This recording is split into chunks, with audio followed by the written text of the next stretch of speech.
ঢুকে গেছি এক্সপ্রেসওয়েতে। পূর্বাচল 300 ফিটের এক্সপ্রেসওয়ে এই উদ্বোধন হয়ে গেছে। এখন উদ্বোধন হয়নি, বাট আমরা করে ফেলছি। আমরা সরকার থেকে কোনো অংশে কম না। একটাবার দেখেন কি সুন্দর একটা রাস্তা, অ্যামেজিং না?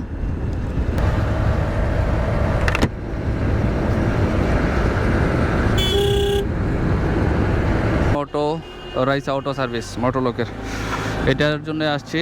আমার এই বাইকের স্কুটারের জিপিএসটা লাগাবো। স্টিকার করে ফেললাম, মিরপুর 10 থেকে গাড়ি স্টিকার করে ফেললাম। এটা এখানে মনে হয় বেস্ট দেখা যাবে। সো এখন আমি যাচ্ছি মিরপুর রাইসা অটো সার্ভিসে মোটরলোকের। সেখানে আমার এই স্কুটারের জিপিএসটা লাগাবো। জিপিএসটা লাগাইছিলাম যখন আমার স্কুটারটা সার্ভিসে নিয়েছি, তখন ওরা কি করছে আমি জানি না, বাট জিপিএসটা খুলে ফেলছে। তারপর যখন আমি আবার জিপিএসটা লাগাইছি, জিপিএসটা মানে অন হইতেছে না, প্রপারলিভাবে অন হইতেছে না, কাজ করতেছে না। সো দ্যাটস ওয়াই আমি এখন এক্সপার্ট টেকনিশিয়ানের কাছেই চলে যাচ্ছি, যেখান থেকে আমি অ্যাট ফার্স্ট টাইম মোটরলকের লক জিপিএস ট্র্যাকারটা লাগাইছিলাম, সেখানেই যাচ্ছি। সেখান থেকে আবার লাগিয়ে দেব। দ্যাটস ইট, আমার গন্তব্য সামনে, যেতেই হবে। এখন আমি আছি গাউসিয়া রোডে, এটা আমার বাসার রোড। এখান থেকে যাচ্ছি, সামনে আরও পথ বাকি আছে। 300 ফিটের রোডটা অনেক সুন্দর ভিডিওর জন্য, তো সেখানে আশা করি খুব ভালো কিছু ভিডিও পাওয়া যাবে।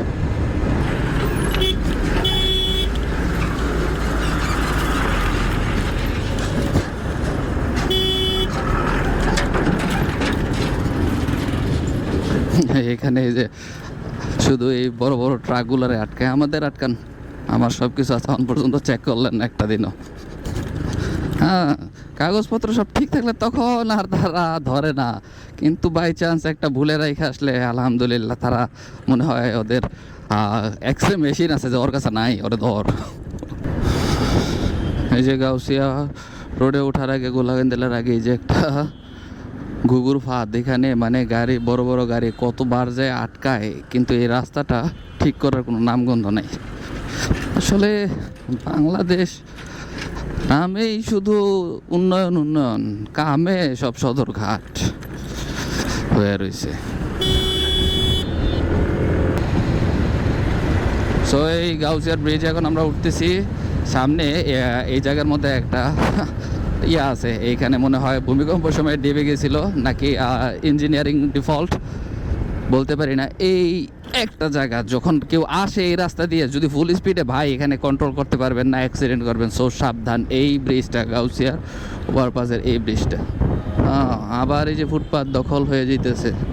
বাউ, পূর্বাচল 300 ফিটের উন্নয়নের ছোঁয়া হচ্ছে আমাদের এইদিকে। কাজ প্রায় কমপ্লিট। আমরা খুব শীঘ্রই হয়তো বা এক্সপ্রেসওয়েটা ইউজ করতে পারবো, তখন রাইড করে খুব মজা পাওয়া যাবে। বাট এখন শুধু ধুলা আর ধুলা, ধুলা বালি জাম জট, অটোর এই টালবাহানা সহ্য করতে হইতেছে আমাদের। হুটহাট করে ওরা এদিক সেদিক ঢুকায় দেয়, নিজের বাপের রাস্তা মনে করে, আর আমাদেরও চলতে হয় খুব সাবধানে। যখন এই এক্সপ্রেসওয়েটা রানিং হয়ে যাবে, তখন তো যাতায়াতে সেই মজা হবে। ওকে, সো এখন আমি ঢুকে গেছি এক্সপ্রেসওয়েতে।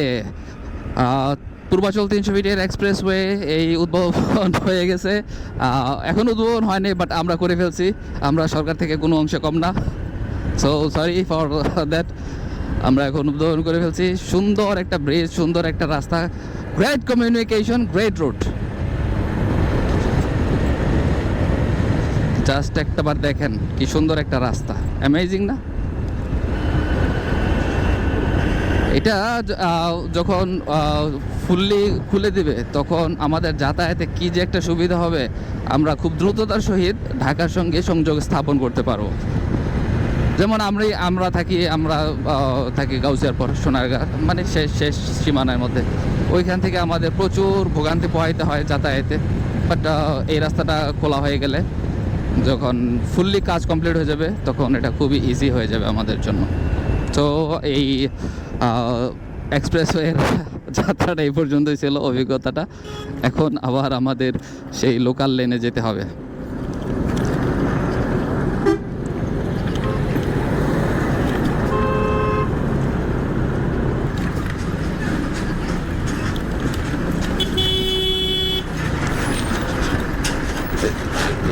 ওয়াও, থ্রোটা দেখছেন একদম জায়গা মতো। বাট এইসব জায়গার মধ্যে দেখছেন আমি এই দিক তাকাইতে তাকাইতে যেতেছি, দেখি সামনে আলহামদুলিল্লাহ তারা আসতেছে ওদের বাপের রাস্তা দিয়ে। আমি ভুলে আসছি, সরি।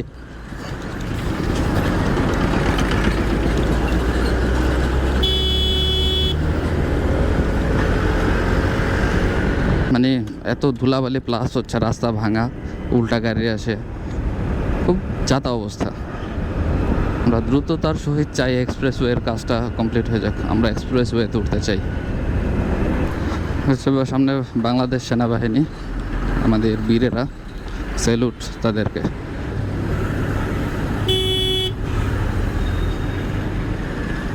এটা কাঞ্চন ব্রিজের জ্যাম, এটা বাইকার ছাড়া কেউ সহজে পার করতে পারবেন না, সো অপেক্ষা করবেন সব সময়। এখানে টোল নেওয়া হয় যা শুধু মালবাহী গাড়িগুলার, তো এগুলো এক্সাইট করলেই কিন্তু ওরা পারে।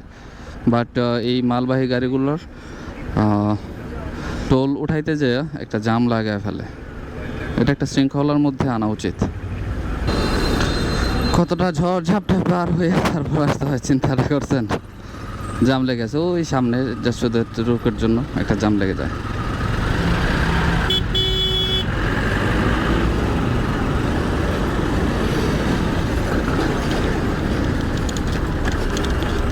গরু গরু কুরবানির হাট চলে আসছে।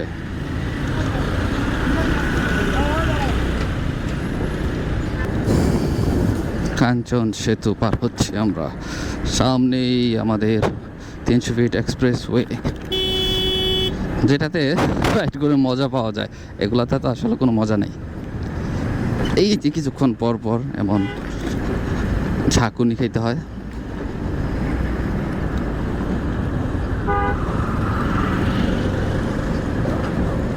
কিছুক্ষণ পর পর একটা করে উল্টা আসতে থাকে। ওই যে আলহামদুলিল্লাহ বড় উল্টা আসতেছে।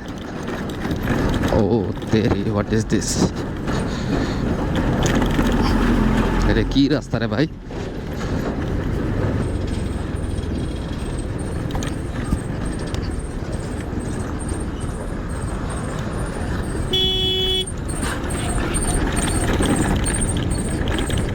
ও তেরি, এখানে ব্রেক করলে অবস্থা টাইট হয়ে যাবে।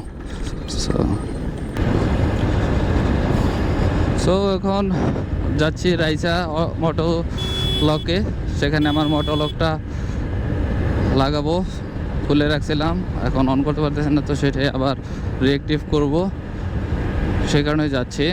আমার বাসা থেকে রাইসা মোটো লকটা অনেকটা দূরে, বাট কিছু করার নেই, আমাদের এইদিকে তেমন কোনো এক্সপার্ট টেকনিশিয়ান নেই।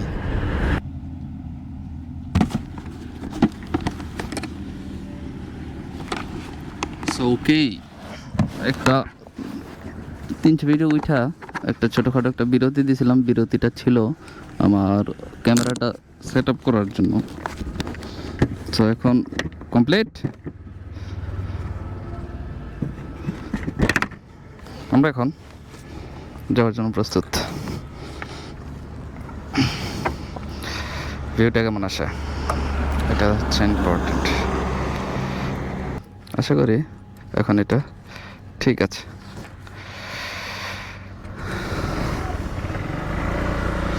সো যাওয়া যাক। পূর্বাচল 300 ফিটের রাস্তায় আমি আছি, রাইড করতেছি, যেহেতু উঠে গেছি খুব ভালো লাগতেছে।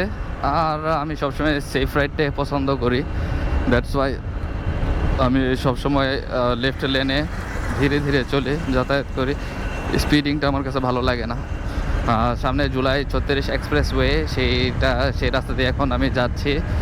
আর আমার জিপিএস ট্র্যাকারটার জন্যই যাচ্ছি। 300 ফিটের রাস্তা দিয়ে সবসময় রাইড করতে খুব ভালো লাগে। আর এই 300 ফিটের রাস্তা দিয়ে কে কে রাইড করতে পছন্দ করেন সেটা অবশ্যই কমেন্ট বক্সে জানাবেন, ঠিক আছে? ওয়াও, অ্যামেজিং না?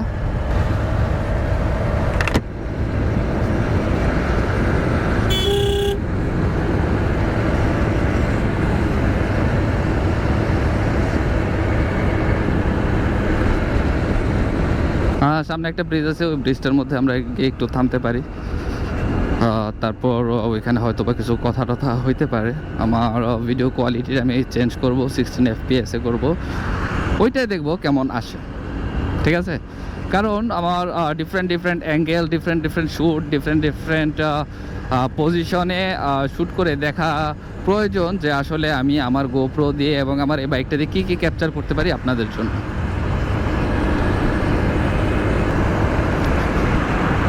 এই টানেলগুলোর মধ্যে রাত্রে যে একটা ভিউ আসে, মারাত্মক লেভেলের একটা সুন্দর একটা ভিউ আসে, কি বলেন?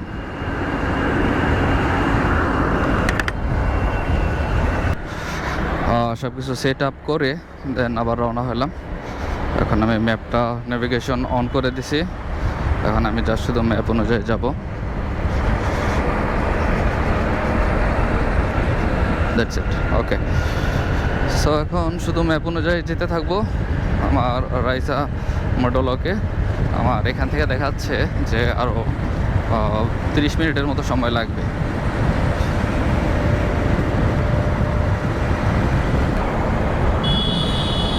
এই যে করেলে উঠলাম মহাখালী বনানী, এসব সোজা এই রাস্তাটা দিয়ে এখন চলে যাবো আমি।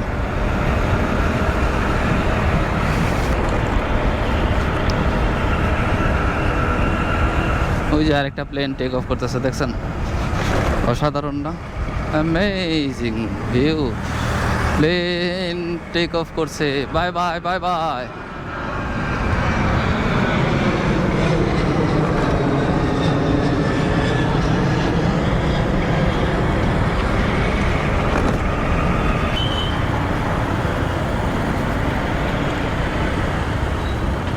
দেখছেন হুট করে রানিং অবস্থার মধ্যে সামনে চলে আসছে। কি করার ছিল বলেন তো? আমি ম্যাপ দেখতেছিলাম, দেখে সামনে। এটা কোনো কথা? এটা বেড়ে নেওয়া যায়? এখন আমরা যাবো মিরপুর।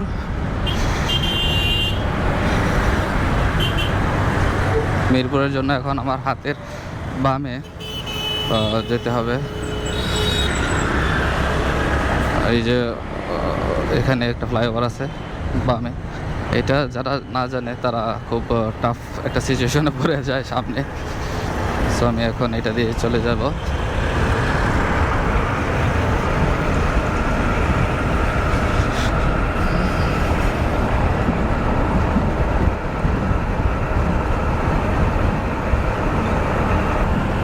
সো এই যে চলে আসছি মাটিঘাটা, সরি ইসিবি চত্বর।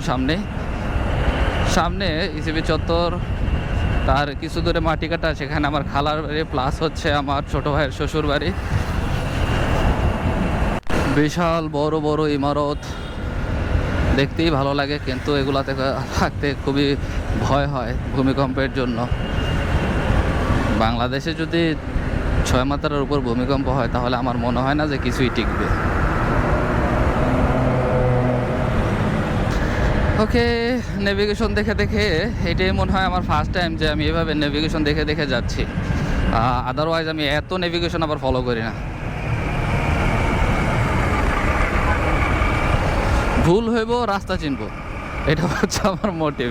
যে আমি রাস্তা ভুল করবো, তো আমি ওই রাস্তাটা চিনে আসলাম যে এই রাস্তাটাতে আর যাওয়া যাবে না, আর এই রাস্তাটাতে কোথায় যাওয়া যায়। আমার এখন যাইতে হবে পল্লবীর রাস্তায়। এর আগের বার মনে হয় আমি নিচেতে গেছিলাম, ও ঝামেলা করতে করতে করতে করতে করতে করতে নিচেতে গেছিলাম। আর এটা তো একদম এখন ইজি দেখাইতেছে। আর কতটুকু স্যার? 16 মিনিট দেখায়, 16 মিনিট। সামনে সোজা যায় আবার হাতের বামে, কি বিশাল উঁচু উঁচু বিল্ডিং। আসলে একটা জিনিস খেয়াল করলাম, এই গত শুক্রবার আমি আমাদের মসজিদে নামাজ পড়ছি। আমার পাশে যে নামাজ পড়ছে আমার সম্পর্কে দাদা হয়, বয়স তেমন না, 65 থেকে 70-এর মাঝামাঝি হবে। আমার সঙ্গে আমরা একসঙ্গে নামাজ আদায় করলাম। 2টা 2:30টার দিকে আমি বাইরে থেকে খবর পেলাম উনি মারা গেছেন। একজন জলজন্ত মানুষ, কোনো সমস্যা নেই, কিছু ছিল না, একসঙ্গে নামাজ আদায় করলাম, হুট করে দেখলাম, শুনলাম মৃত্যুর খবর চলে আসছে। আসলে আমাদের লাইফের নিশ্চয়তাটা কতটুকু চিন্তা করতে পারেন? ওনার অনেক জায়গা সম্পদ ছিল, ওনার বাবা দিয়ে গেছিল জায়গা সম্পদ ছিল। এখন দেখেন জায়গা সম্পদ, বাড়ি ঘর সব কিছু জায়গার মতোই আছে, স্থানে, বাট মালিক চেঞ্জ হয়ে গেছে। এটাই আল্লাহ তাআলার একটি বিশেষ সতর্কতা যে দুনিয়ার মধ্যে যতই তুমি ফ্যাসাদ করো, যতই তুমি অহংকারী হও, যত কিছুই করো না কেন, তুমি ক্ষণস্থায়ী, তুমি স্থায়িত্ব নাও, তোমার স্থায়িত্বের কোনো নিশ্চয়তা নেই। কিন্তু আল্লাহর জমিনের স্থায়িত্বের নিশ্চয়তা আছে কিয়ামত পর্যন্ত, বাট মানুষের জীবনের স্থায়িত্বের কোনো নাই। কখন আপনার ডাক চলে আসবে, কখন আপনি খুশ, সেটা আপনি নিজেও বলতে পারবেন না। সো কী লাভ এই জায়গা সম্পদ বাড়ি ঘর নিয়ে এত মারামারি ফ্যাসাদ, এত আত্মসাৎ, এত দুর্নীতি, কী লাভ? ফল শেষে আপনি জিরো। আপনি দুর্নীতি করতে করতে পাহাড় সম পরিমাণ টাকা জড়ো করে ফেলছেন, কিন্তু সেটা ভোগ করার আগে আপনার ডাক চলে আসছে, তাহলে আপনার এটা লাভটা কী হলো? আপনি তো গুনার ভাগীদার হলেন, আপনার জন্য জাহান্নাম অবধারিত হয়ে থাকবে। কারণ আমাদের ফাইনাল ডেস্টিনেশন সেই মৃত্যু থেকে আমরা কেউই বাঁচতে পারবো না, আজও পর্যন্ত কেউ বাঁচতে পারে নাই। কুল্লুন নাফসিন যায়িকাতুল মাউত, প্রত্যেকটি জীবের মৃত্যুর স্বাদ গ্রহণ করতে হবে। সো যেহেতু আমাদের অল ইন ওয়ান ডেস্টিনেশন একটাই, তাহলে আমাদের চিন্তাভাবনা কেন এমন যে আমরা হয়তোবা মারা যাব না, হয়তোবা আমরা বিচারের সম্মুখীন হব না? কেন? এর কোনো উত্তর আছে আমাদের কাছে?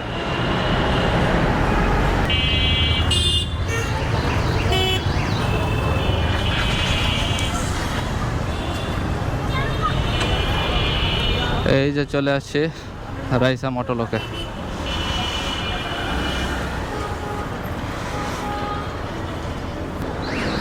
রাইসা অটো সার্ভিস মোটরলোকের, এটার জন্য আসছি। আমার এই বাইকের স্কুটারের জিপিএসটা লাগাবো। এখন যাচ্ছি মিরপুর 10, সেখানে আমার বাইকের জন্য স্টিকার নেব। যেহেতু একবার স্লাইড খাইছিল, ঘষা লাগছিল, তো ওই পাশটা বাজে দেখা যায়, সেই জন্য ওইখানে স্টিকার লাগাই ফেলবো। এখন যাচ্ছি মিরপুর 10-এ আমি।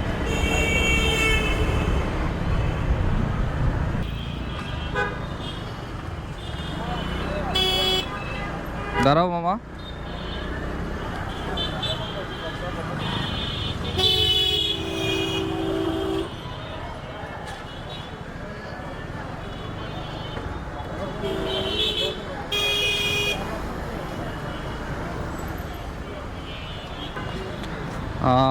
আমার এই স্কুটারে 2টা হর্ন লাগানো আছে, বাট একটা হর্ন মাঝে মাঝে অফ হয়ে যায়, সে কারণে হর্নের সাউন্ড খুবই বাজে শোনায়।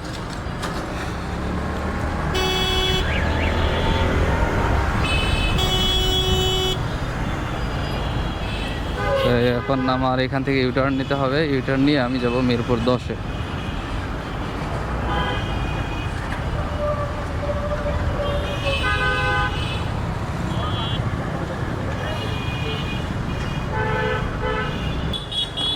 ওকে,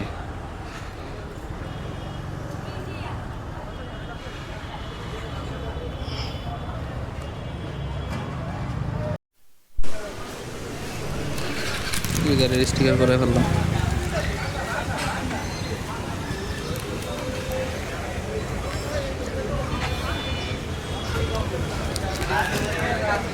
মিরপুর 10 থেকে গাড়ির স্টিকার করে ফেললাম। এটা এখানে মনে হয় বেস্ট দেখা যাবে।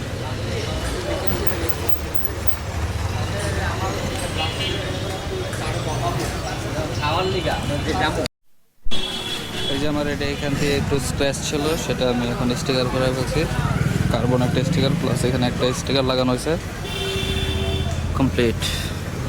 মিরপুর 10 থেকে স্টিকার করা নিলাম। আমার স্টিকার করা শেষ। এখন যাব আমি বাসায়। বাসার জন্য নেভিগেশন ম্যাপ দিলাম। আমার এখন যেতে হবে হাতের ডানে।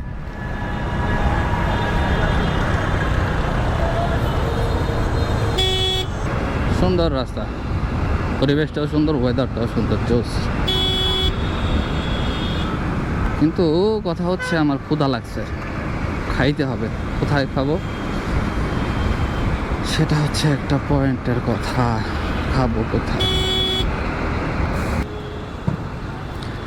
হ্যাঁ, পুলিশের মামলার জায়গা, সো সাবধান। সাবধানে গাড়ি চালাতে হবে। এখান দিয়ে পুলিশ মামারা ধইরা মামলা দিয়ে দেয়, বাট আমার টেনশন নাই, যা শুধু ওভার স্পিডিং না হইলেই হইছে। আমার গাড়ির কাগজ, লাইসেন্স সব কিছু আলহামদুলিল্লাহ ঠিকঠাক আছে। ওভার স্পিডিংয়ে শুধু মামলা খাইতে পারে। আর যদি বেশি ওদের সঙ্গে তর্কযুদ্ধ লেগে যায় তাহলে নারী স্বাধীনতার নামে আসলে যে উলঙ্গপনা এবং বেহায়াপনা চলতেছে বাংলাদেশে, আসলে এটা কোনোভাবে মেনে নেওয়া পসিবল না। কাপড় পরার তো একটা সেন্স থাকা দরকার, যে কি পরবো আমি, কি না পরবো, বাহিরে গেলে কি দেখা যাবে না দেখা যাবে।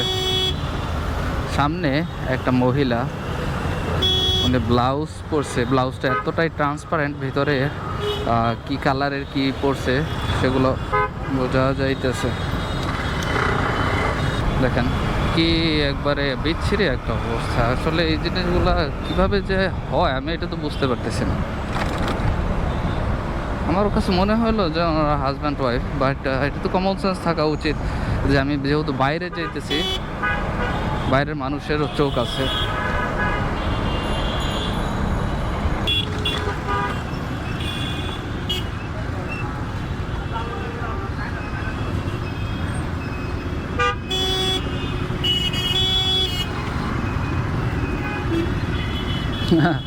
রাস্তায় চোখ রাখতে পারতেছে না।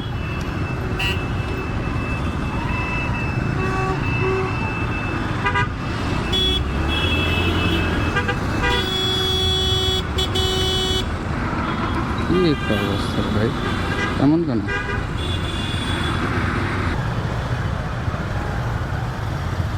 আসলে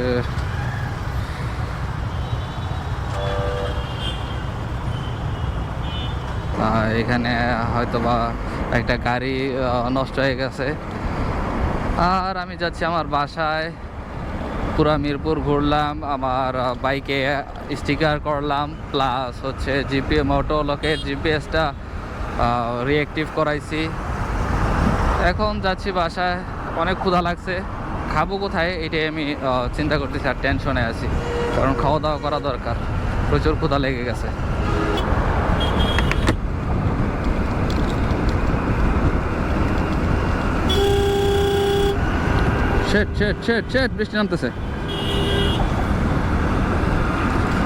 বৃষ্টি নামতেছে, আমার মোবাইল বাইরে, তারপর পাওয়ার ব্যাংক বাইরে, সব ভিতরে নিতে হবে। একটা সাইড যেতে হবে, এই জায়গায় পসিবল না।